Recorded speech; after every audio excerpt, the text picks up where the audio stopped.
All right, we just seen the final press conference for Fury versus Usyk, and not as much to really talk about with this one as there was for the first one, the first kickoff press conference for this rematch.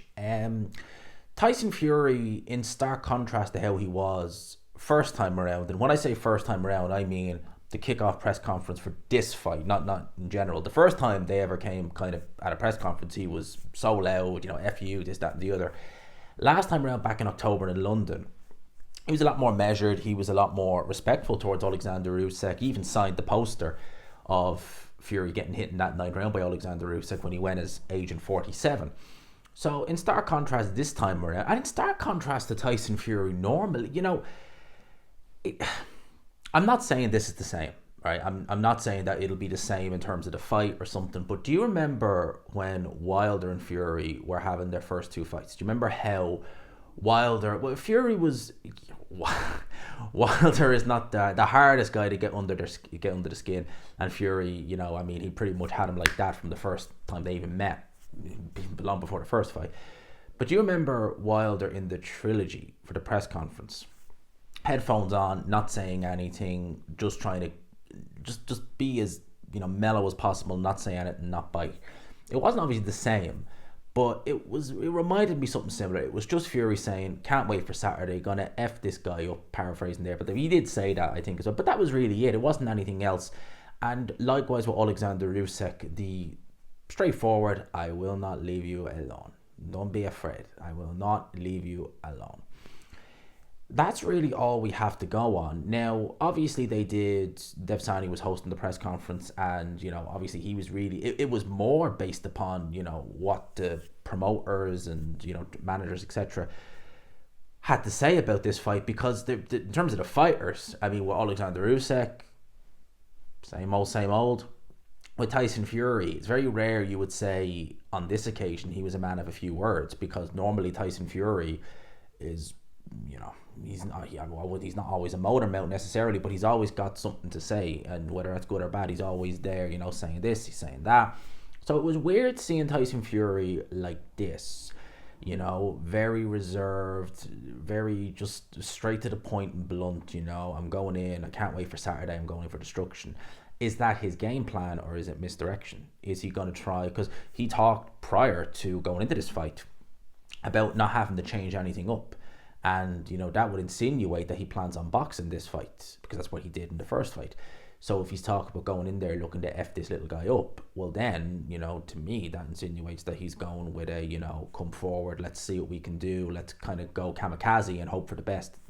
It's not as straightforward as that, but you get what I mean, trying to just inflict maximum damage on Alexander Usyk early on, which would be interesting. Barry Jones was co-hosting with Ali Drew, and he was saying, and I agree with him, I wholeheartedly agree with him on this, whoever dictates the pace wins this fight. And that's as simple as, it's easier said than done, but he's pretty much hit the nail on the head with that. If Usyk dictates the pace, he's winning this fight. If Fury dictates the pace, he's winning this fight. Simple as. That's how it's going to be.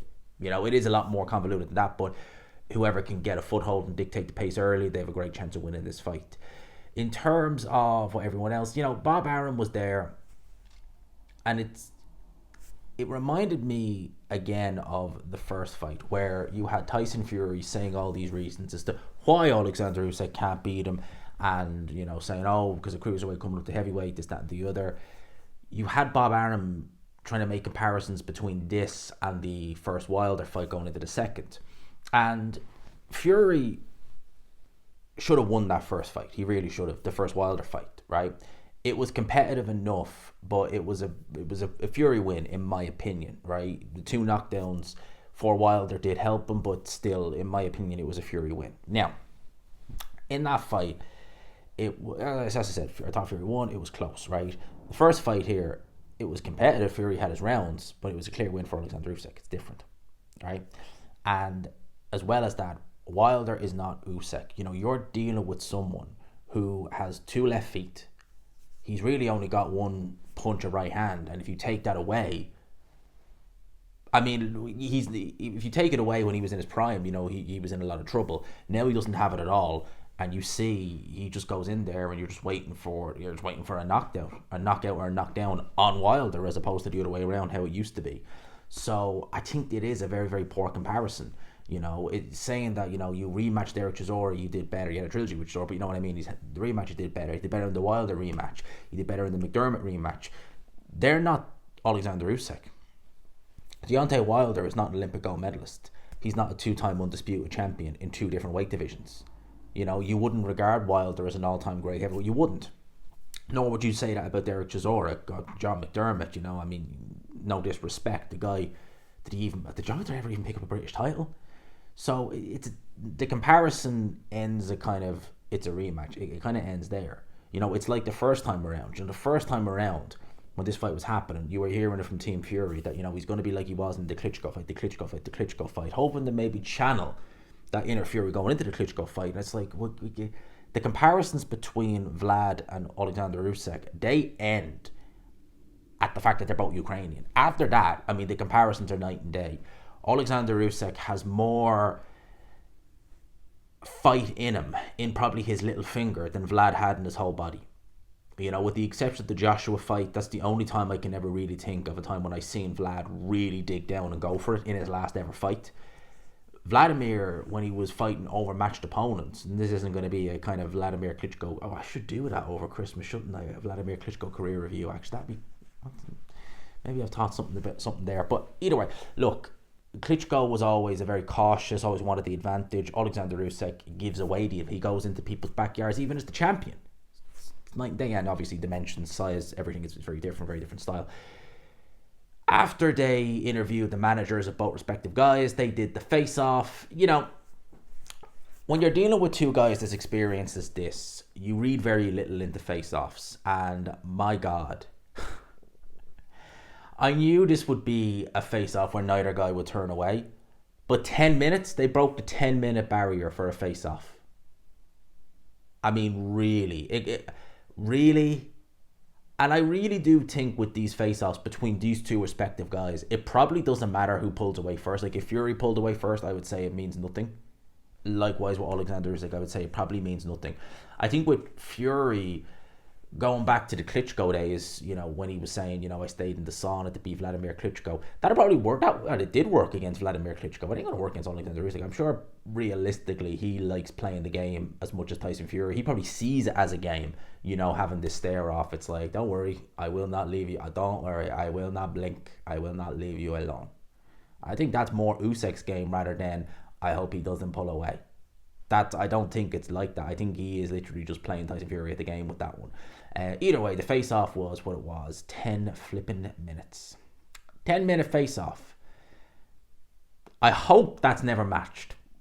Because it was alright. You were like, I know they're not going to look away, but please. Now you're like, just please do it. Not because we want either guy, because it's not really going to matter. But can we get a move on with things? DAZN really should have ran commercials left, right and centre. Appease the sponsors, commercials, right? Bang them out now so we don't have to do them later, because now we've got a bit of free time. I think they should have done in that situation. But yeah, that was my reaction to the face-off. What did you make of it? Did you see anything there that made you think, oh, Usyk's in trouble? Or likewise, did you see anything there that made you think, oh, Fury's in trouble? Let me know your thoughts in the comments below. I hope you enjoyed it. We have the weigh-in tomorrow. That's the bit I'm really looking forward to. Because Tyson Fury, he does, to me, in some clips he looks bigger than you're like, in some you're like, Whereas Usyk, people have been saying he looks big. I don't see it. He's a big lump of a man regardless. He's a flipping heavy. Alexander Usyk has to wear XL shirts, I would imagine. Maybe double XL. He's a big guy. But in terms of him packing on extra weight, I'm very surprised if he's any heavier than 222, 223. Very surprised. Fury's weight's going to be interesting. I'm looking forward to hearing how much he weighs. It's going to be very interesting. Let me know your thoughts. Anyway, I'll leave it there. Hope you enjoyed it. Smash the like button if you could. Hit subscribe as always if you haven't already.